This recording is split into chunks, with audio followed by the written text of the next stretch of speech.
할렐루야. 주 예수님 은혜 안에서 평안하셨습니까? 계속해서요. 요한계시록 6장 16절과 17절인데요.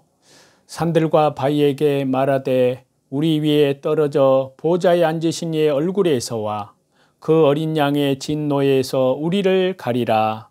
그들의 진노에 큰 날이 이르렀으니 누가 능히 서리요 하더라. 아멘.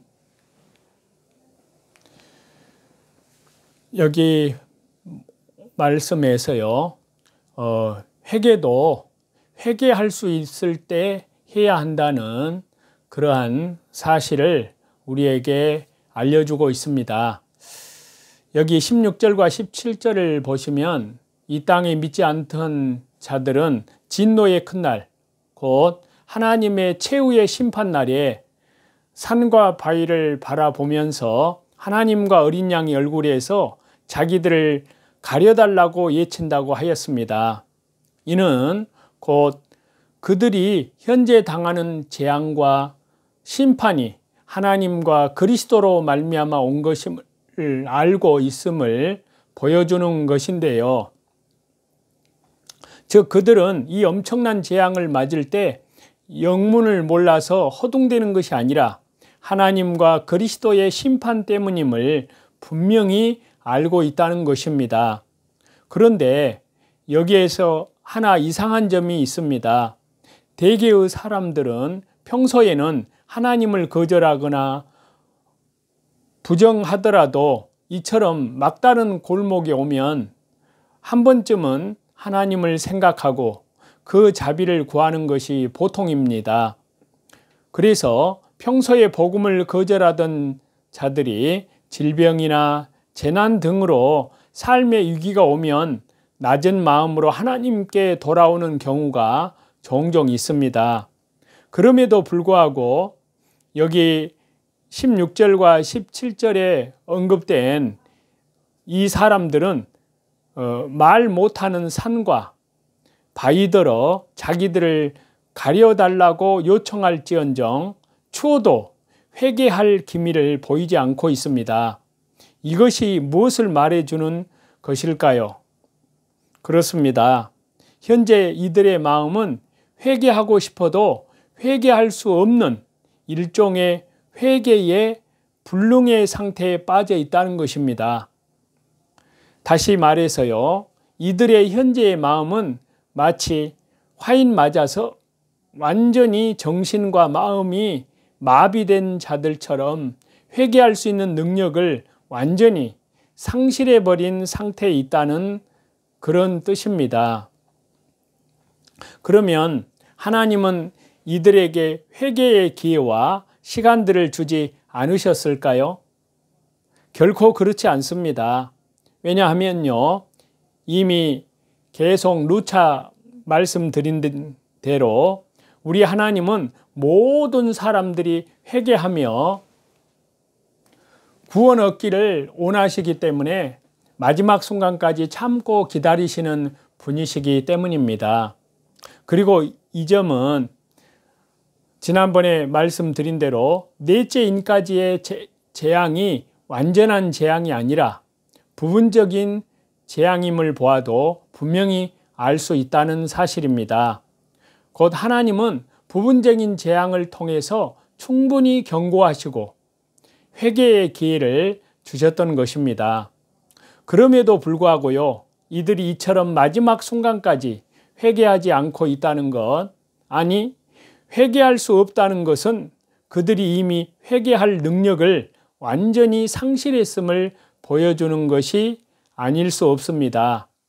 자, 이러한 점에서 보면요, 인간이 자기 죄를 회개하는 것도 병의 치유와 비슷하다고 할 수 있습니다. 인간의 병은 고칠 수 있을 때 고쳐야지 때를 놓쳐서 완전히 악화되면 알고서도 고칠 수가 없습니다. 그래서 건강도 건강할 때 지켜야 한다는 그런 말이 있듯이요. 마찬가지로 회개도 회개할 수 있을 때 해야지 기회를 놓치면 회개하고 싶어도 할 수 없는 것입니다. 하나님께서는 죄인들이 회개할 수 있는 기회를 충분히 주시지만 일단 그 기회를 상실한 자에게는 다시는 회개의 기회를 주시지 않습니다.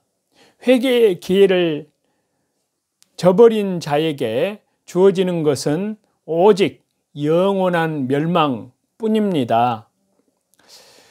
그렇기 때문에요, 저와 여러분, 오늘 저와 여러분, 우리는 이 말씀들을 통해서 회개하지 못하는 자들의 불행한 모습을 보면서 다시 한번 저와 여러분 각자 나 자신을 정직한 마음으로 우리 주 예수 그리스도의 십자가의 보혈 영원한 속죄함 안에서 그 마음을 살펴보아야 할 줄로 믿습니다. 그리고 혹시라도 숨겨둔 죄를 회개치 않고 죄악의 길을 고집함으로써 이처럼 회개 불능의 상태로 나아가고 있지는 않은지 겸손한 마음으로 반성해 보아야 될 줄로 믿습니다. 그리하여 오늘 이 본문에서 보는 바와 같이 하나님의 보좌를 보면서도 마비 상태가 되어서 산과 바위 틈으로 도망치는 자들처럼 구원을 보면서도 얻지 못하는 자가 되지 말고 조그마한 죄라도 신속히 주 예수 그리스도의 십자가의 보혈 영원한 속죄함 안에서 철저히 회개함으로써 죄라는 마음의 질병을 치료하고 온전한 믿음으로 온전한 모습으로 다시 오실 주님을 영광 중에 맞이해야 될 줄로 믿습니다. 그래서요, 시편 32편 6절에는 이렇게 말씀하십니다. 이로 인하여 무릇 경건한 자는 주님을 만날 기회를 타서 주께 기도할지라. 진실로 홍수가 범람할지라도 저에게 미치지 못하리이다. 아멘. 또 잠언 29장 1절에도요. 자주 책망을 받으면서도 목이 곧은 사람은 갑자기 패망을 당하고 피하지 못하리라 라고 말씀하십니다. 또 신약성경 히브리서 12장 17절에 보시면요. 너희 아는 바와 같이 에서가 그 후에 축복을 기업으로 받으려고 눈물을 흘리며 구하되 버림바가 되어서 회개할 기회를 얻지 못하였느니라. 이렇게 말씀하고 있습니다. 저와 여러분, 오늘 이 본문은 우리에게 또 인류 최후의 마지막 날에는 역사상 전무후무한 우주적인 전지구적인 대격변의 재앙, 하나님의 심판이 있을 것임을 보여주고 있습니다. 동시에 하나님의 자비와 인내는 분명 영원하지만 그러나 분명 한계가 있다는 것입니다. 그때가 오면 더 이상 회개할 기회도 회개할 수도 없고 오직 두려운 심판과 멸망만이 있을 뿐이라는 사실을 잘 저와 여러분에게 보여주고 있습니다.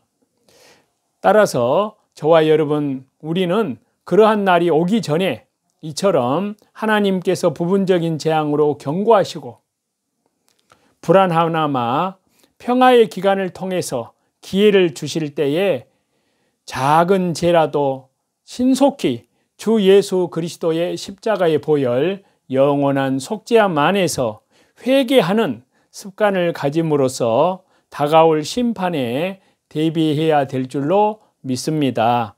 아울러서 그 크고 두려운 진노의 날이 오기 전에 더욱 힘써 복음을 전하심으로 한 영혼이라도 건져서 천국으로 인도하는 참으로 충성스러운 하나님 나라의 신실한 믿음의 백성들이 되어야 될 줄로 믿습니다. 마치 주인을 두려워하는 노예처럼 하나님의 기분을 거스를까 염려하는 두려운 마음으로 하나님께 복종하고 그분을 섬기는 기독교인들이 많습니다.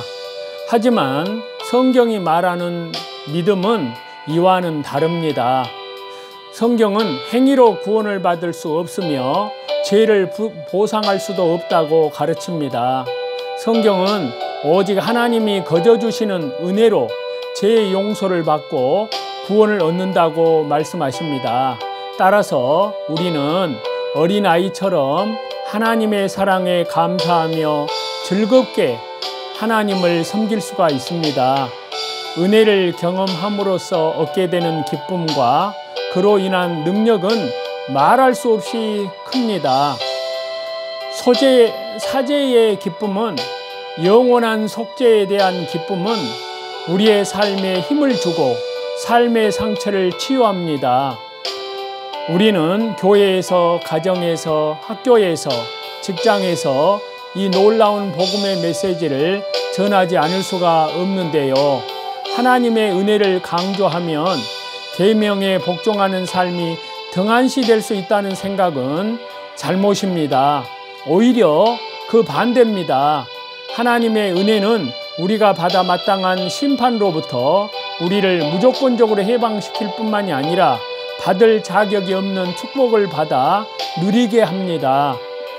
하나님이 그토록 우리를 사랑하신다는 사실을 깨닫는 순간 우리는 성경이 지시하는 대로 하나님을 영화롭게 하는 삶을 살기 시작합니다.